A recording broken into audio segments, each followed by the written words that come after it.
सत साहिब सतगुरुदेव की जय।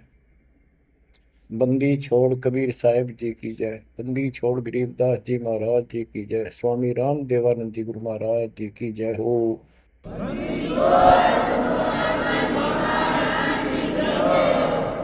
सर्व संतों की जय, सर्व भक्तों की जय, धर्मी पुरुषों की जय।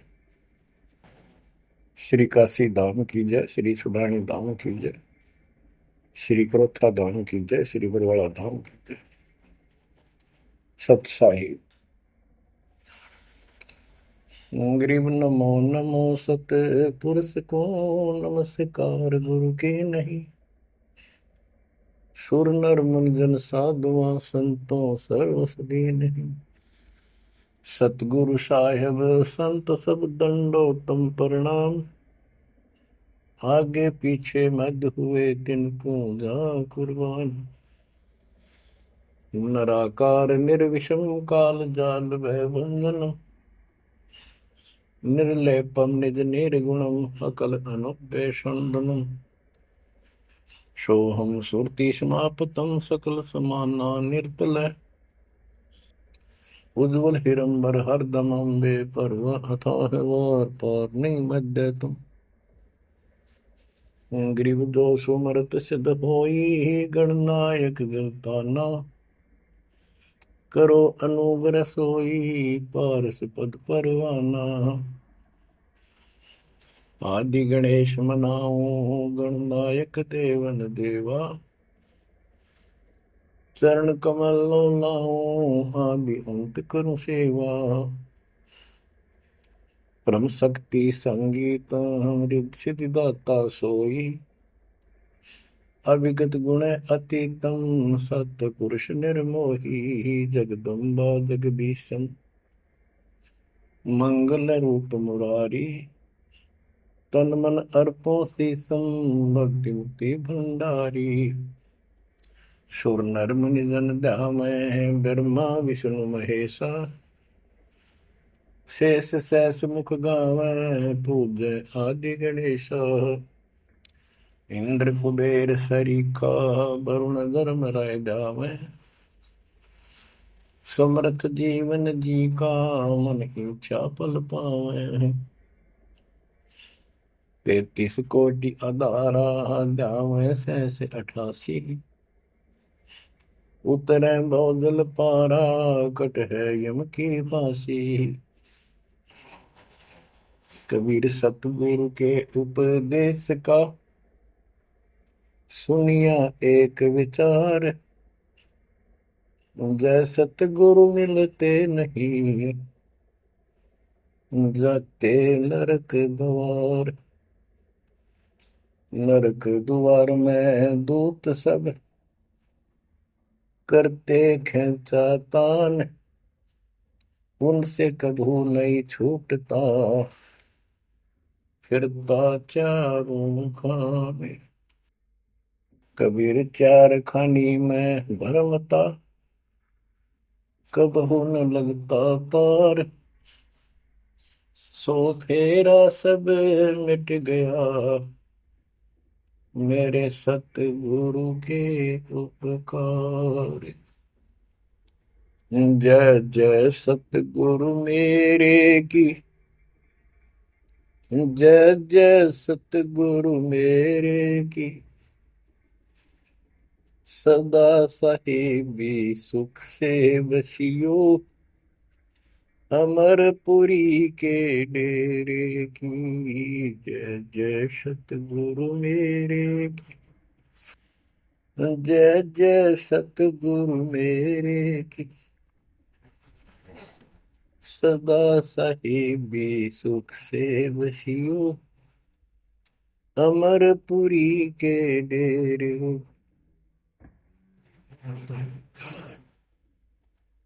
निर्विकार निर्भय कोई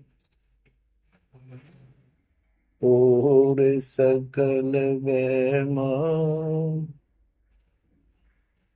यदि साधो और सकल वैमा। सब पर तेरी साहिबी, सब पर तेरी साहिबी, तुझ पर साहिब नो, निर्विकार निर्भय, निर्विकार निर्भय तू ही, पूर सकल बेमा, हे जी साधु पूर सकल बेमा, सब पर तेरी साहिब, सब पर तेरी साहिबी, तुझ पर साहिब ना, निर्विकार निर्भय।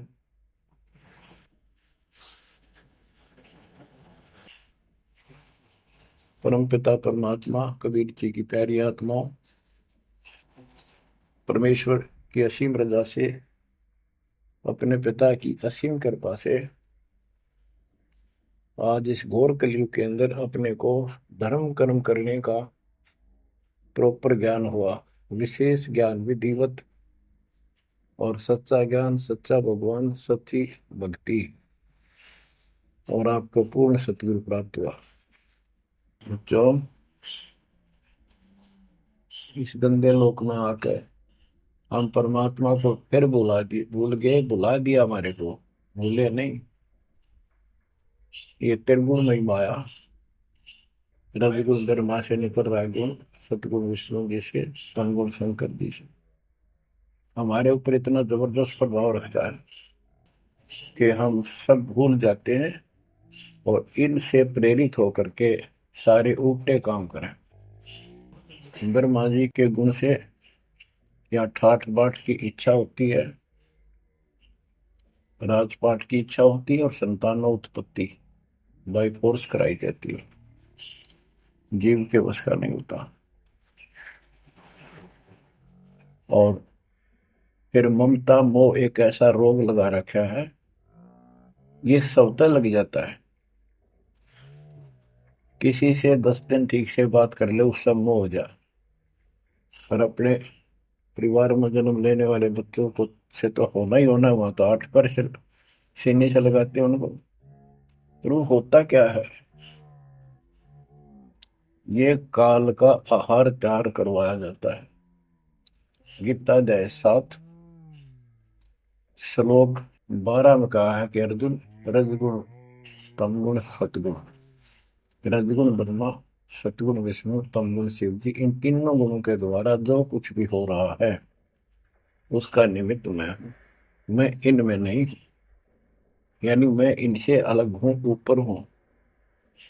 रजगुण ब्रह्मा से उत्पत्ति, सतगुण विष्णु से मोह ममता एक दूसरे में जकड़ देना, सतीथी बोले इसको, अब टिके रहे यहाँ पर, और तमगुण शंकर से संहार। ये है यहाँ का प्रोसीजर। हमारी आंख कतई नहीं खुलती क्योंकि प्रेशर ज्यादा है, इतना दबाव है, जीव की अवस्था नहीं है। आपको इतना ज्ञान सुना दिया और सुना रहे हैं, इस ज्ञान से आपके अंतःकरण में ये फाइनल हो जाएगा एक दिन, क्योंकि बार बार कोई वस्तु सुनते हैं उसका धीरे धीरे धीरे धीरे असर बनना शुरू होता है। हम बातें सुनते हैं, सत्संग सुनते हैं, विचार मालिक के सुनते हैं, वाणी सुनते हैं, तो एक बार तो कति वैराग आ जाता है कि सचमुच बहुत गलत जगह फंस गए या कुछ भी अपना लेंगे। और उसके थोड़ी सी देर के बाद, क्योंकि मेरे को और काम भी करने होते हैं, ये व्यवस्था यहाँ की ऐसी है, तो फिर शाम तक कति भूल पड़ जाती है, बस मंत्र कभी कभी याद आ जाते हैं करने हैं, सुबह दोपहर शाम की वो नियमित सतुति भी याद रह जाती है। बाकी समय हम ज्यादातर अन्य कारोबार के सिलसिले में, रोजगार के सिलसिले में बातें करते हैं, वह फिर से थोड़ी सी भूल पड़ जाती है, फिर जब सत्संग सुनते हो फिर जागृति आती है। ये ऐसे चलेगा, चलने दो। जैसे आपको बताता हूँ, बार बार दास बताता है कि आप बच्चे स्कूल में जाते हैं, अध्यापक आता है, अपना उसका पीरियड लेता है, सबको सावधान करता है, ध्यान से सुनो, लाइन में बैठ जाओ। तो हम बहुत सतर्क होके उनकी एक एक बातों को सुनते हैं, नोट करते हैं, लिखते हैं, फिर याद करते हैं। उसके बाद हम फिर खेलते कूदते भी हैं, बच्चे घर का भी काम करते हैं, माँ बाप का हाथ भी बटाते हैं। लेकिन जो स्कूल के अंदर जो बातें सुनी थी, जो ज्ञान सुना था, वो एक अलग कोने में, मन के हृदय के अलग कोने में डिपॉजिट होना शुरू हो जाता है। और उसके अतिरिक्त हम और भी काम सारे करते रहते जो पहले भी कर रहे थे। एक दिन हम विद्वान बन जाते, वो काम फिर भी कर रहे। इस ज्ञान को रह रहकर सुनने से एक दिन आत्मा कति दृढ़ हो जाएगी कि इस संसार में एक दिन भी रहने का नहीं है, ये संसार एक दिन भी। और कभी भी फिर शरीर यहां से छूट जाए, जाने का टाइम आ जाए, नो प्रॉब्लम। हमारी आस्था सतलोक में जाने की होगी, क्योंकि हमने वहां जाने का टारगेट बना रखा है। पहले तुम्हारा कोई टारगेट नहीं था, मेरे पास जाएंगे कहाँ। उसमें कोई बच्चे में मोह हो जाता, परिवार में मोह रह जाता, यही कुत्ते बनकर जन्म ले लेते। कबीर साहब कहते, जहाँ आशा तहाँ बासा हुई, मन कर्म वचन सुमरियो सो। गीता अध्याय 7 श्लोक 6 में यही स्पष्ट किया है कि अर्जुन, अंत समय में जो जिस भी भाव में भावित रहता है, जिसके ऊपर जिसमें आस्था रहती है, वो उसी को प्राप्त होता है। जब तक हम भक्ति नहीं करते, इस ज्ञान से परिचित नहीं होते, तो हमारा संसारिक संसारिक यानी परिवार में, संपत्ति में, इसमें कभी हम जकड़े बैठे होते हैं। एक उदाहरण दिया करते थे गुरुदेव, एक बूढ़े की मृत्यु होती, किसान था, पशु रक्षा करते थे, मृत्यु होने लगी, उसकी जुबान बंद हो गई। आसपास परिवार के सदस्य आगे, वही पिताजी तो अंतिम टाइम आ गया, वो आगे। तो थोड़ी देर के बाद वो ऐसे संकेत करने लगा, ऐसे इशारा हाथ से। उन्होंने सोचा भाई पिताजी कुछ कहना चाह रहे है, हो सकता कोई धंधा रखा और बताना भूल गया, वो अचानक मृत्यु होगी। एक डॉक्टर बुलाया, उसने पता था कि एक बार ये बुलवा देगा, 500 रुपये लेगा, ऐसा इंजेक्शन लगाता है। वो बुला गया, उसने इंजेक्शन ला दिया। पिताजी बता बता जल्दी क्या कहना चाहो थे। एक गाय का बछड़ा झाड़ू मुंह में दे रहा था, उन्हें खराब कर रहा था। जो बोला, देख यो बछड़ा झाड़ू चाबे, तुम कित मर गए, नाश करोगे मेरे गाय पक्ष है, ये नुकसान कर दिया। 2.5 आने की झाड़ू 500 रुपये पड़ गई हुए। जहाँ साता बादशाह हुई, वहीं फिर कुत्ता गधा पशु बनकर वहीं जन्म लेगा। तो हमारी ये वृत्ति यहाँ से हटेगी इस ज्ञान से। अंतिम समय आप यहाँ कुछ याद नहीं आओगा, इस ज्ञान में सुनते रहे और भक्ति करते रहे, मर्यादित रहे। ज्ञान के साथ साथ यह भक्ति आपको सहारा देगी अंतिम समय में, मन को उधर धकाने के लिए। वैसे नहीं धकता है, बहुत ताकतवर है, ब्रह्मा विष्णु महेश मन का आधार मान रहे। ये ज्ञान और इस भक्ति की शक्ति इस आत्मा को न धका देगी ऊपर। अंत समय में सेकंडों के अंदर सतलोक बैठे पाएंगे। इस पर लगे रहना, इस मार्ग से जैसे दास आपको बताता जाएगा।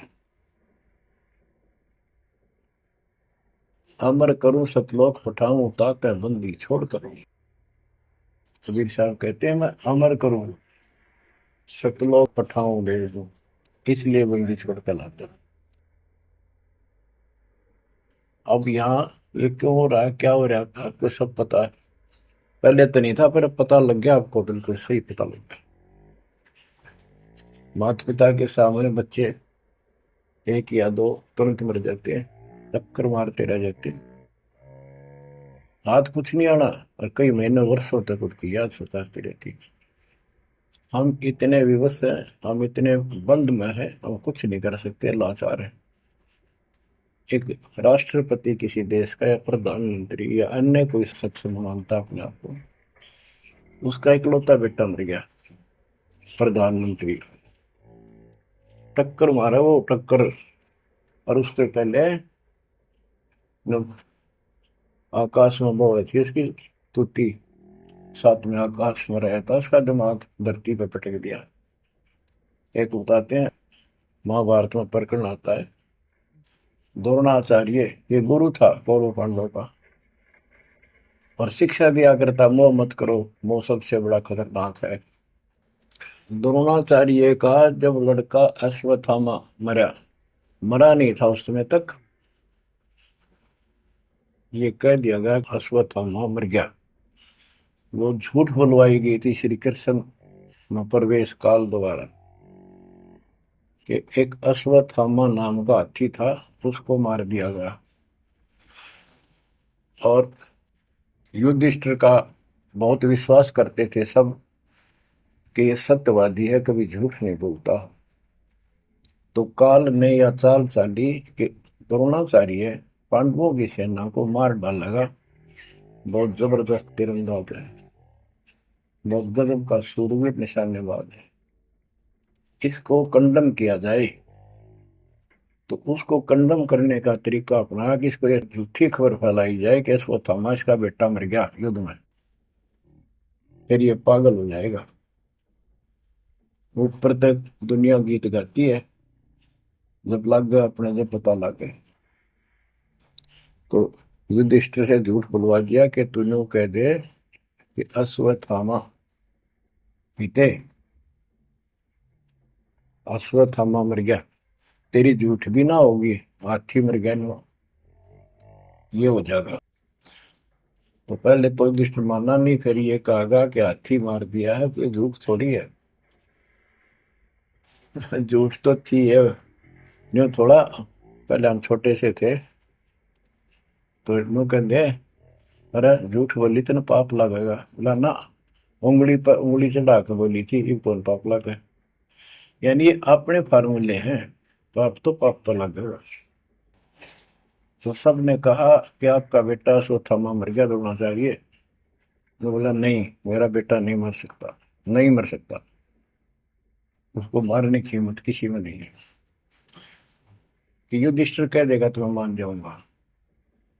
तब युधिष्ठिर ने कहा, अश्वत्थामा हिते नर वा कुंजर, नर तो जोर तो बोल दिया, वाह कुंजर, भाई हाथी आदमी या हाथी, ये नहीं कह सकता। वो मन मन में बोल दिया। तो यह बात सुनकर अश्वत्थामा हिते, अश्वत्थामा मारा गया।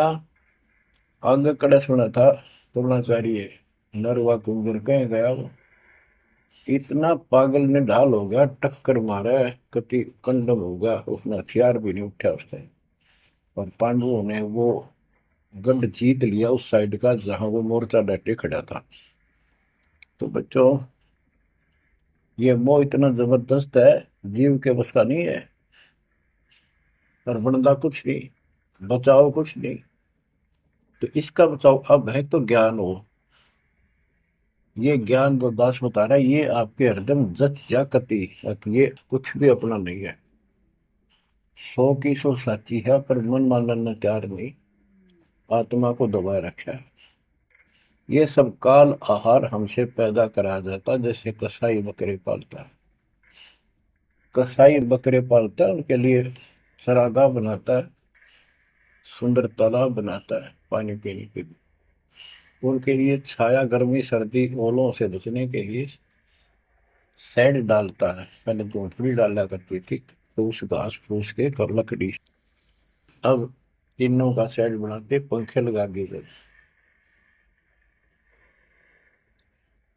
और ये समझो कि जैसे कसाई ने 3 पाली रखे हैं नौकर, एक बकरे मोल लाके वहां छोड़ता है, दूसरा उनकी पालन पोषण करता है, और तीसरा उनमें से निकाल के और अपने कटवा देता, बेच देते हैं, कसाई को सौंप देता है। ये प्रोसीजर है यहाँ पर। जैसे कसाई कभी कभी आता रहता है, बकरों को देखता है, संभालता है, तो उनके कमर पे हाथ मारता, शरीर पे, और वो उसको अपना एक बहुत हमदर्द मित्र मानते हैं, मालिक मानते हैं। देखो हमारे को कितनी सुविधा दे रखी है, पानी क्या, घास क्या, गर्मी सर्दी से बचने का। वो देखता तो हाथ मार के ऐसे है कि ये कितनी कीमत का हो गया, कितना मांस है इसमें। और वो समझते हैं ये प्यार करे हमारे से, कसाई लाड करता है, वो भी उसको प्रतिफल में जीभ से चाटते हैं उसका हाथ, प्यार करते हैं। और कई कई तो उसके ऊपर पैर फैला कर उसको प्यार देना चाहते, सीने से लगाना चाहते हैं बकरे। ऐसा पशु भी प्यार देते हैं, उसको अपना मांस। वो देख रहा है इसमें मांस कितना है, और नौकरों को बता देता है इन इनको निकाल लो। उसका कोई रहम नहीं है, कितना लाड करो, कितने उसके गुण गाओ। उसने उद्देश्य यही है, उसका मतलब यही था, उनको पालने का। कबीर साहब कहते खाई खुराक का पैन पोशाक का यम का बकरा पलता है। या बढ़िया बढ़िया माल खा के और सुंदर सुंदर कपड़े, ड्रेस, कटपट फैंसी के कपड़े, ये पहनेंगे वो पहनेंगे। कहते खाई खुराक का पैन पोशाक का यम का बकरा पड़ता है। काल के बकरे पड़न लग रहे हो तुम। इन बातों को बच्चों अच्छी तरह हृदय में बैठा लो एक कोने में। संसार में रहेंगे, रहना पड़ेगा, लेकिन परमात्मा की शरण में रहेंगे, मर्यादित रहेंगे। काल का कोई अटैक आप पर नहीं होगा, ना आपके परिवार पर होगा, ना किसी धन संपत्ति व्यवसाय पर होगा। ये सत्कर मान लेना। हम मर्यादा को हल्के में ले लेते हैं, और ये हमारे विनाश का कारण होता है। गलती हम करते हैं, कोई काल का ऐसा अटैक आने का समय हो गया और वो नुकसान हो गया, तो भक्ति और छोड़ देते हैं, हो गया सर्वनाश। भक्ति छोड़ दी, भगवान की शरण छोड़ दी, फिर और कहाँ ठिकाना रह गया। कटी पतंग हो गई। कटी पतंग का कोई अस्तित्व नहीं रहता, कुछ देर उड़ जरूर सकती है, अंत में पता नहीं कि कर पेड़, बबूल के पेड़ में उड़ के फड़फड़ कर कपाटती है। ऐसे फंसे रह जाओगे तुम इस काल के जाल में, कांटेदार झाड़ियों में, इस गंदे लोग।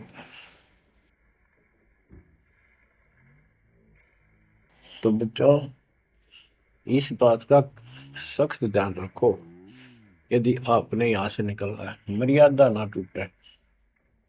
और मर्यादा ये पता नहीं कितने प्रकार से टूट जाती है। जैसे हमने किसी को सेवा दे दी, भाई क्या सेवा कर लो, शुक्रिया दाता का, मजदूरी मिली, खुश हुई। फिर कह दिया ये त्याग दे, छोड़ दी, दूसरे को दे दी। बता फिर दुख क्यों मानना। फिर दुख मानते, मैं ये समझा, इतना ज्ञान होकर भी तुम ऐसी बातें करते हो, तो शुक्र मनाओ और 100 बार हाथ जोड़ के, भाई बहुत अच्छा, गुरुदेव का आदेश है कि भाई सेवा कर लेगा, मुझे भी और सेवा दे दियो कोई, मेरी नीयत से सेवा करने की। अन्ना मिला तो अपना सबर करे, भक्ति करे, सत्संग में जाओ। 100 सेवा है आश्रम में करने वाले को, बहुत सी सेवा होती है। तो एक बात का बंद कर नहीं बैठना चाहिए। ये प्रार्थना आती है, मेरे को कोऑर्डिनेटर की सेवा फेर दियो, ये भी कमजोरी है। जैसे एक डॉक्टर के पास बूढ़ा आदमी गया, कमजोर सा, और दोस्ता में अस्थि पिंजर बने जा शरीर का, जाके बता डॉक्टर जी मैं खड़ा होता हूँ तो चक्कर आते हैं, क्या करूँ। डॉक्टर बोला कमजोरी है, वीकनेस ऑफ बॉडी। बोला पिंडी दुख है, पिंडी पैरों की। डॉक्टर बोला कमजोरी है। फिर वो व्रत बोला जी, मेरे सारे शरीर में भड़कुआ रहती है, यानी सारे शरीर में दर्द सा बना रहता है, चबक चबक नाड़ी करती है। डॉक्टर बोला कमजोरी है। वो वृद्ध गुस्सा होकर बोला डॉक्टर ने, तो डॉक्टर है गम चक्कर है, एक का बात जाना है कि कमजोरी है, कमजोरी है, और भी तुम्हें पता होगा। डॉक्टर बोला ये भी कमजोरी है, this is also due to weakness. ये क्रोध भी कमजोर आदमी ने घना आया कर, यह भी कमजोरी है। तो बच्चों यह सारी ये कमजोरी है जो मर्यादा से नारी हटकर करोगे, चाहे कुछ भी कर लियो। मर्यादा को हल्के में ना लो। जैसे हमने इतने सारे नियम बना दिए, भक्ति करनी है तो इनका पालन करना पड़ेगा, नहीं तो फिर गधे बनकर कुमार के नियम में चलना पड़ेगा। एक कदम भी अपनी मर्जी से नहीं जा सकते, बैल बनकर नाथ डल जाएगी, छच्चर बनकर बग्गी में दौड़े जाओगे, रेडी में, फिर चलेगी क्या आपकी मर्जी। असंग जन्म तन मृत्या हो गए, जीवित क्यों ना रे। दवा दस दर मद मैल मठ बोरे, बोर ना दे धरे रे। तो बच्चों जीवित मर लो, इन बातों को छाती में धर लो, हृदय में बैठा लो, कति मस्तिष्क में। ये संसार आपका नहीं है, ये परिवार आपका नहीं, ये संपत्ति या कार कोठी तेरी नहीं, गरीब काया तेरी है नहीं, ये माया कहां से हो। चरण कमल में ध्यान रख, इन दोनों को खो, इनको भूल जा, अपने गुरु जी के चरणों में ध्यान रख, उनके बताए दिशा निर्देश के आदेश से आधार से अपना जीवन निर्वाह कर। बच्चों आंख खोल लो, बार बार ये बातें बताई जाती हैं। जब ऊक चुक हो जाएगी फिर तो रोना शेष रहेगा, नथिंग एल्स। इस मार्ग में अहंकार इंसान को मारता है। किस चीज में अहंकार करो, माया होगी तो अहंकार होगा, कोई पोस्ट पद ठीक सी होगी तो अहंकार होगा, शरीर स्वस्थ है, थोड़ी सी जान, अहंकार हो गया, एक परिवार में 5-4 लाठी ठाणिये हो गए तो अहंकार हो गया, और अपने बॉडी की ताकत का अहंकार। और भी सैकड़ों कारण है जो इंसान के मन में दोष पैदा हो जाता है। तो ये इंसान का सबसे बड़ा खतरनाक शत्रु है। परमात्मा को अहंकार पसंद नहीं, और छोटी मोटी गलती को माफ कर सकता है। रावण था जिसे अहंकार नहीं छूटा, 10 मस्तक सर भी काट दिए, 10 बार काट दिए तो वापस दे लिए, ले भाई। ये सारा कुछ खेल कबीर साहब का किया, सारा कुछ। ये आत्मा परमात्मा की है, चाहे आज राक्षस है, चाहे कोई कसाई है, चाहे देवता है, चाहे ब्रह्मा विष्णु महेश है, चाहे कीड़ी आती छोटे जीव है, कोई स्त्री पुरुष है, बालक बच्चे, जीव जंतु सब उसके हैं। काल चाहता भक्ति से खत्म हो जा, ये भक्ति में इनकी आस्था खत्म हो, मालिक चाहता है इनकी भक्ति में आस्था खत्म ना हो, फिर तो कति गए काम क्या। जो भी जैसी साधना मालिक के नाम पर बैठ कर कहीं कर रहा है, उसके पिछले संस्कार से, उस भक्ति से जो उसको मिलना है, उसके साथ साथ परमात्मा उसको सहारा देते हैं। जैसे रावण ने सिर काट दिया शिव जी के निमित्त, तो भगवान के नाम काटा उसने, वो भगवान की खोज में निकला था। साधना गुरु गलत मिलने से उसको मार्ग गलत मिल गया, पिछले जन्म के संस्कारी ही इतने सेक्रीफाइस कर सकते हैं, इतनी कुर्बानी कर सकते, वैसे नहीं हुआ करते। तो पिछले जन्मों में वो भगवान का भगत रहा है, फिर इतना बिगड़ गया कि राक्षस बन गया। तो उस मालिक ने उसको 10 शीश वापस दिए, लेकिन बकवाद करी तो अंत बुरा हुआ। उसके कर्म मधु सिद्धि सिद्धि की, उनसे धन दे दिया, वो धन भी यही छोड़ गया। गिरफ्त सर्व सोने की लंका होती, रावण शरण दी, एक पलक में राज विराजी, जम के पड़े दी, मन तो सुख के सागर बसरे, और न ऐसा यसरे। क्या मांगो कुछ थिर न राही, देखत नैन चला जग जाई। एक लख पूत सवा लख नाती, उस रावण का आज दीवान बाती। एक पुत्र मांगते फिरते हैं, एक बेटा देते। हे भगवान, बेटा हो गया। बेटियों की तो हम गिनती नहीं करते। बेटा चाहिए, बेटा।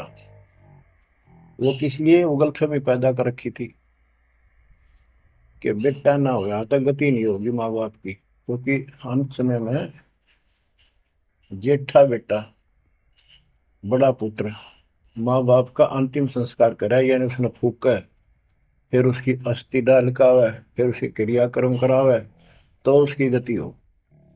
और जिसका बेटा नहीं, उसकी गति नहीं हो सकती। उसको तो संतान वाला मानते भी को नहीं, मना नहीं करते थे। अब तो ये चांदना होगा, रोशनी होगी, बेटा बेटी है। कितनी मूर्खता का काम था। लेकिन काल ने तो उल्टी पढ़ाई पढ़ानी, उल्टा रास्ते डालना, वो होना। एक परंपरा बनाकर बैठ गए, वो एक लकीर के फकीर होंगे। जैसे राजा दशरथ का सबसे बड़ा बेटा रामचंद्र था, उसको राज दे दिया। और बच्चों, फिर उसको वनवास देना पड़ गया मजबूरी में। रामचंद्र जी वनवास में चल पड़े। राजा दशरथ का इतना मोह था अपने बच्चों में, रामचंद्र में विशेष, और जो बिछुड़ा उसमें ज्यादा हुआ करे, तो नो चल पड़ा। महल के ऊपर चढ़ के देखा,